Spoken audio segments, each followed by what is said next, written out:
Hey friends, welcome back to Grand Adventure. I'm your host, Mark Guido, and this week we are in the Outer Banks of North Carolina, so stay tuned.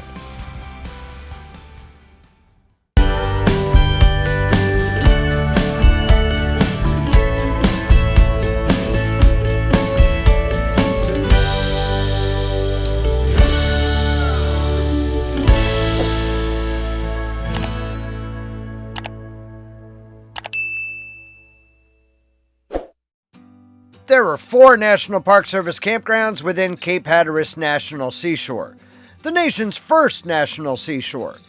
All are completely dry camping, save for one, Oregon Inlet Campground, which has some water and electric sites. Those are typically booked solid as soon as the reservation window opens, so we reserved a dry site when we planned our fall 2022 travels, but it was Camp Nab to the rescue. If you're unfamiliar with Camp Nab, it's a service that helps you score sites in sold-out campgrounds that we introduced you to in episode 239. On the morning of our arrival in Cape Hatteras, Camp Nab alerted us to a cancellation on a water and electric site in Oregon Inlet, which we immediately jumped on to keep our air conditioning running.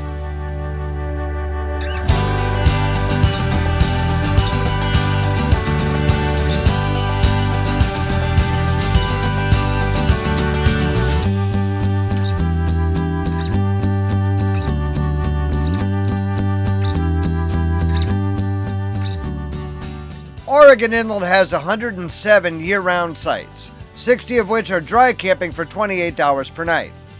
Water and electric sites cost $35 per night.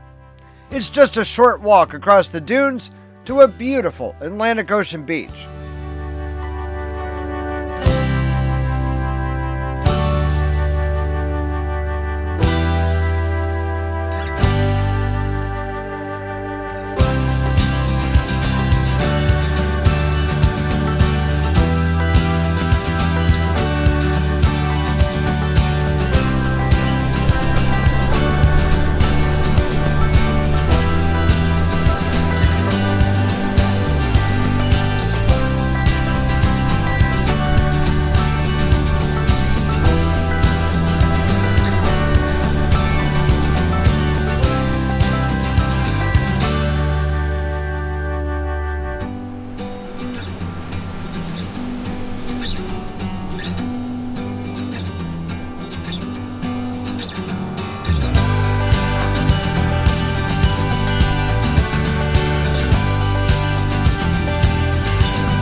The Cape Hatteras Lighthouse protects one of the most hazardous sections of the Atlantic coast, where the Gulf Stream collides with the Virginia Drift, a branch of the Labrador Current from Canada.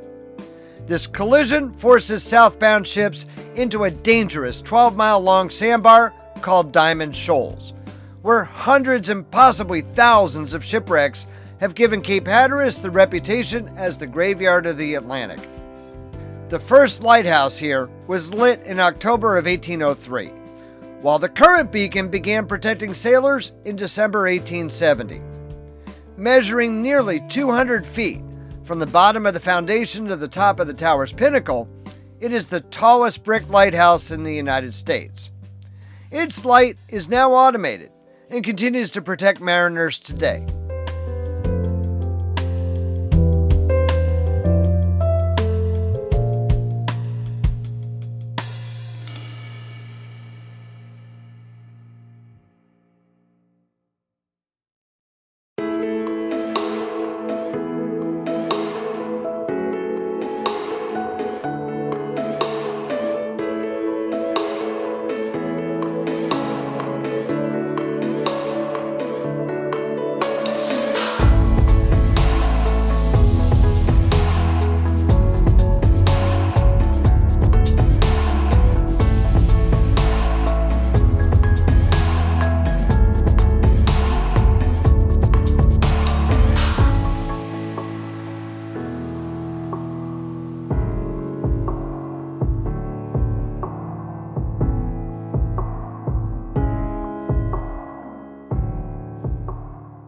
At the southern end of the Bonner Bridge, Across Oregon Inlet from our campground sits a station built in 1898 by the United States Life-Saving Service, the third such station constructed here to rescue mariners who ran into trouble on the inlet's treacherous shoals. A restoration project was completed in 2008, and the building is now listed on the National Register of Historic Places.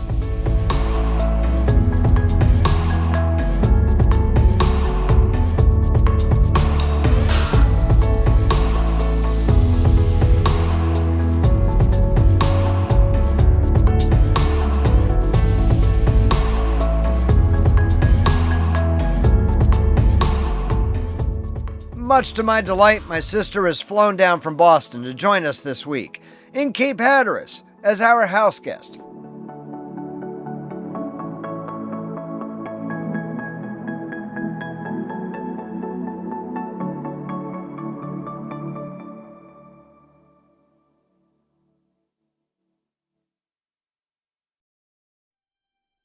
Just a couple of miles north of our campground sits the Bodie Island Lighthouse, which was first lit 150 years ago, on October 1st, 1872, as the third lighthouse to be constructed at Oregon Inlet.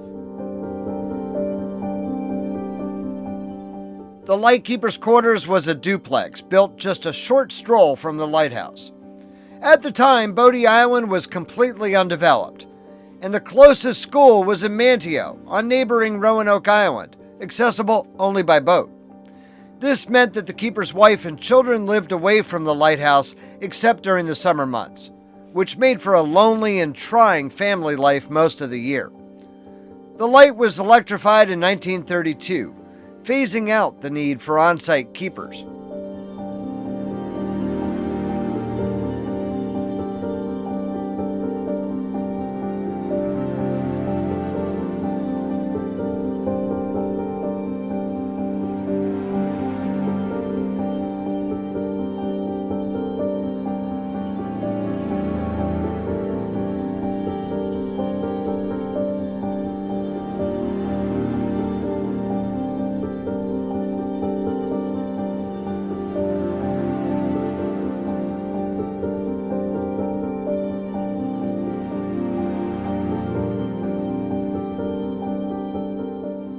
Still a functioning navigational aid, the tower is open seasonally for public tours.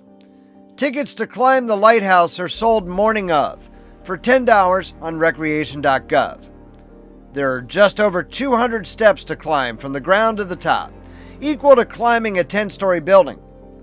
The narrow stairs have a handrail only on one side and 9 landings.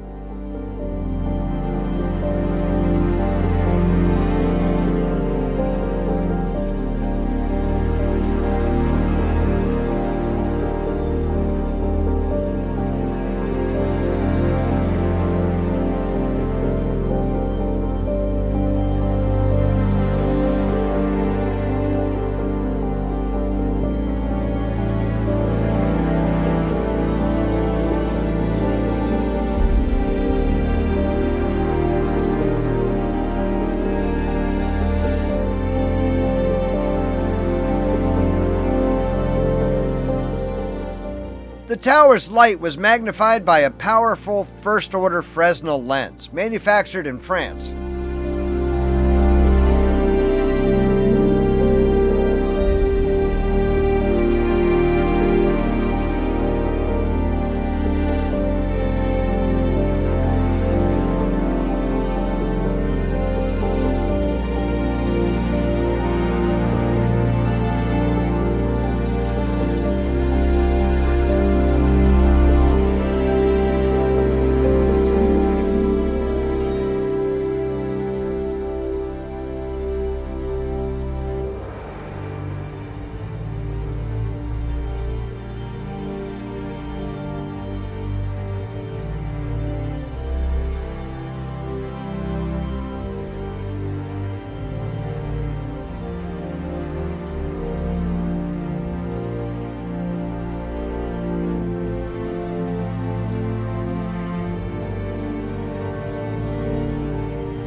With a second boat on the roof of the truck, I'm going to bring my sister kayaking on the peaceful waters of Pamlico Sound, on the bay side of Pea Island.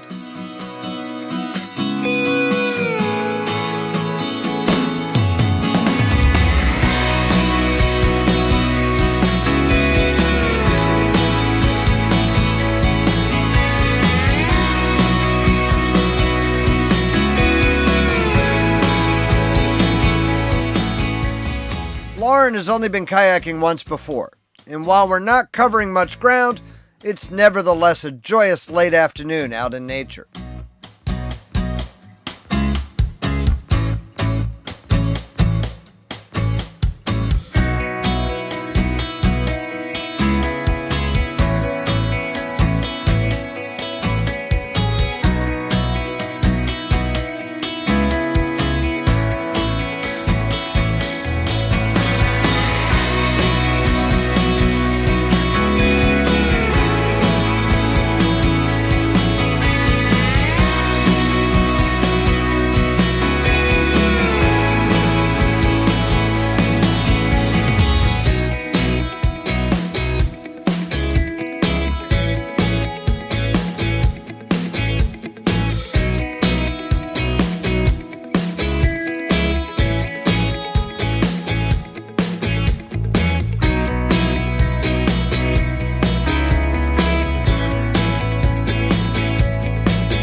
We have a gale warning in effect today, but we're nevertheless going to spend a day taking a trip to Ocracoke Island.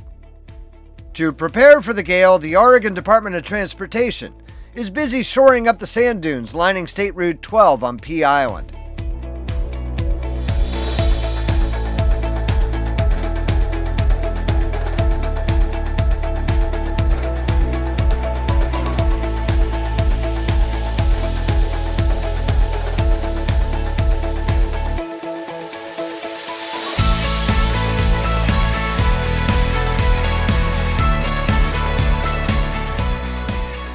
Ocracoke Island is reachable only by ferries operated by the North Carolina Department of Transportation.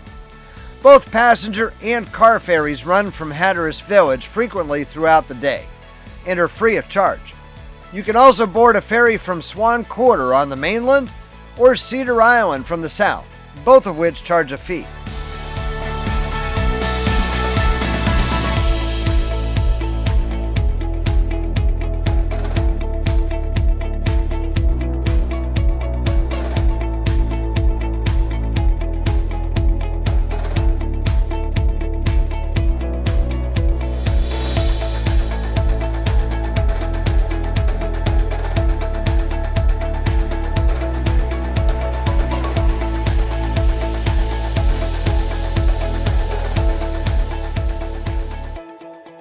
20-mile wide Pamlico Sound is extremely shallow, and the ferries must follow a circuitous route from channel to channel to avoid running aground. The crossing from Hatteras Village to Ocracoke Island aboard the car ferry takes 1 hour.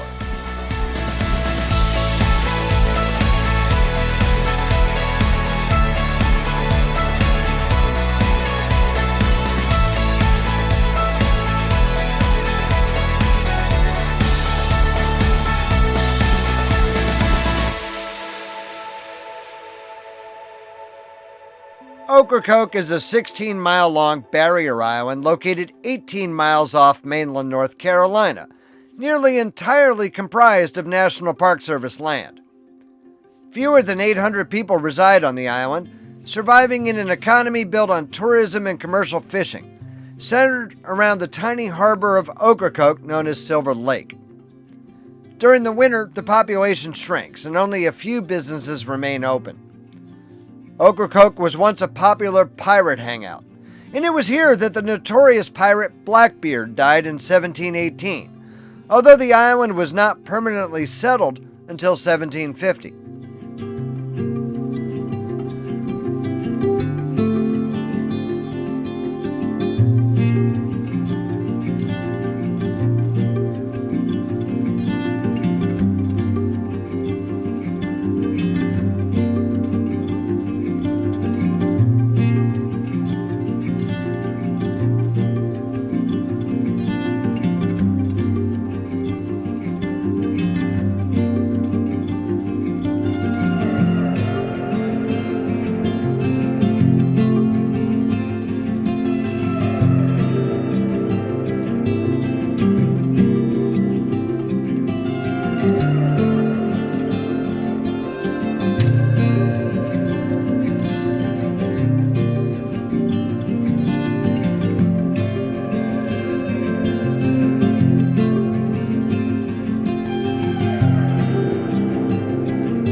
Standing 75 feet tall, Ocracoke Light is situated near Silver Lake and has remained in continuous operation since 1823, making it the oldest operating light station in North Carolina and the second oldest lighthouse still standing in the state.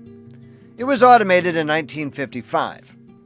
During World War II, German submarines sank several British ships off of Ocracoke, including the HMT Bedfordshire, and the bodies of British sailors were washed ashore on the island. They were buried in this special British cemetery where a British flag flies at all times, and the site was given to the Commonwealth War Graves Commission for as long as the land remains a cemetery.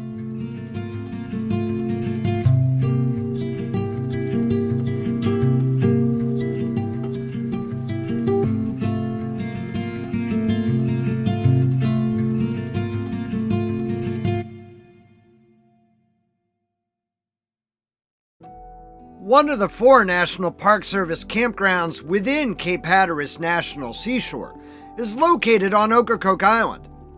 This was our favorite of the 4, but this is dry camping, and keep in mind the only way to get your RV onto the island is via ferry boat. Bring your groceries with you too, for there are only limited provisions available on the island.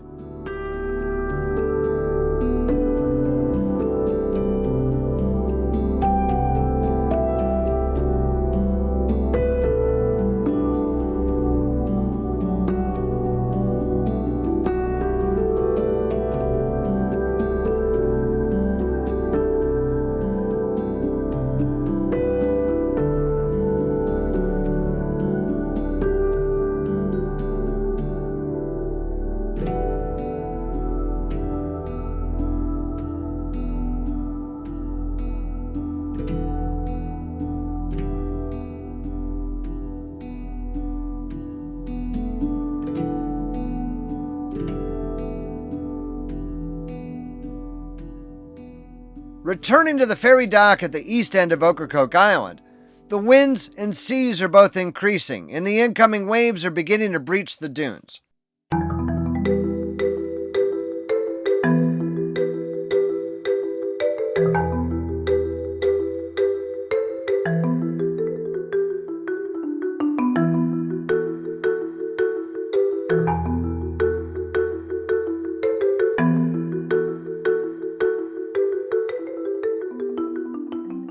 Road flooding from dune breaches is continuing on Hatteras Island as well.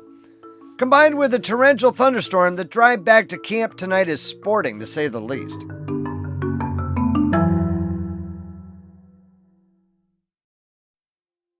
Wind, sand, and a dream of flight brought Wilbur and Orville Wright from Dayton, Ohio, to the Outer Banks town of Kitty Hawk, where, after 4 years of scientific experimentation, they achieved the first successful airplane flights on December 17, 1903. What they achieved changed our world forever. Part of what's now the Wright Brothers National Memorial, this 60-foot granite monument sits atop the historic 90-foot Kill Devil Hill, where Wilbur and Orville conducted their gliding experiments. These markers indicate the landings of the 4 flights the Wright brothers made in the Wright Flyer, from level ground near the base of Kill Devil Hill on December 17, 1903.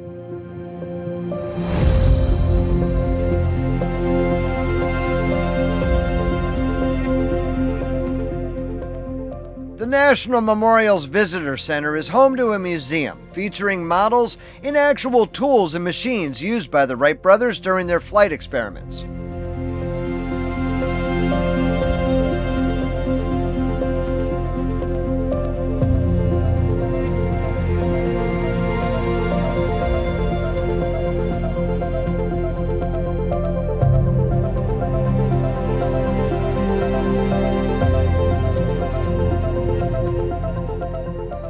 This is a life-size replica of the Wright brothers' 1903 Wright Flyer, the first powered heavier-than-air aircraft in history to achieve controlled flight. The original is on display at the National Air and Space Museum in Washington, D.C.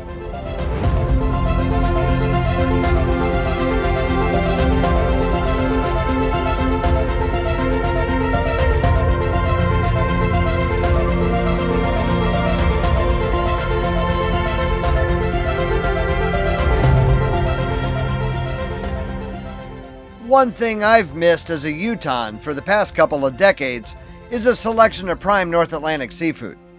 Returning Lauren to the airport in Norfolk, we couldn't pass up the opportunity for a bucket of Chesapeake Bay steamed crabs. Roanoke Island sits behind the barrier islands of the Outer Banks, but still well off the North Carolina mainland. It's home to one of the area's earliest settlements, Manteo. The town is named for an American Indian who traveled with the English to London in 1584, where he learned to become a liaison between the Roanoke colony settlers and the Indians. The Roanoke colony was an attempt by Sir Walter Raleigh to found the first permanent English settlement in North America on this island in the 1580s.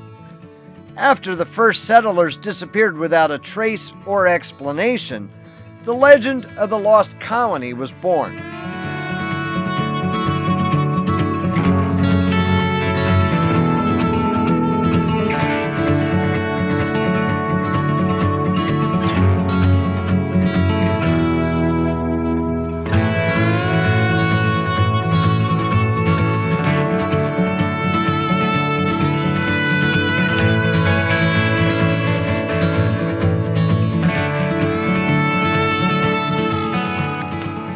Today, Manteo is home to a tasteful collection of waterfront shops and restaurants.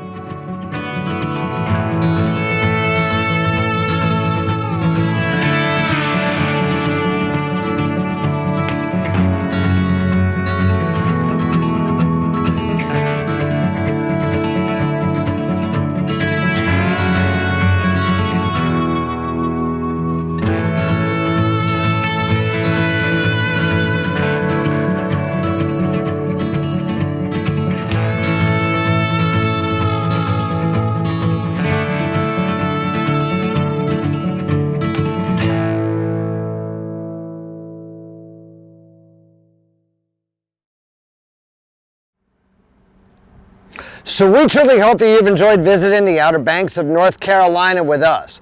Coming up next week, we're going to be in Cedar Island, North Carolina, but at the same time, we have to keep an eye on the development of Hurricane Ian. So, if you're not yet a grand adventurer, this is the perfect time. Go smash that little red subscribe button. It's the one right down there in the lower right-hand corner of your screen. And ring that notification bell to be sure that you never miss a grand adventure that we air every Wednesday evening. We'd be honored if you shared the channel with your friends, family, and on social media. Understand, though, it is extremely important to us that if you like this episode, please be sure to give us a big thumbs up down below. And while you're down below, you're going to find the comments section, and we'd love to hear from you after each grand adventure. So until next week from Cedar Island, please remember, life is nothing but a grand adventure. We'll see you then.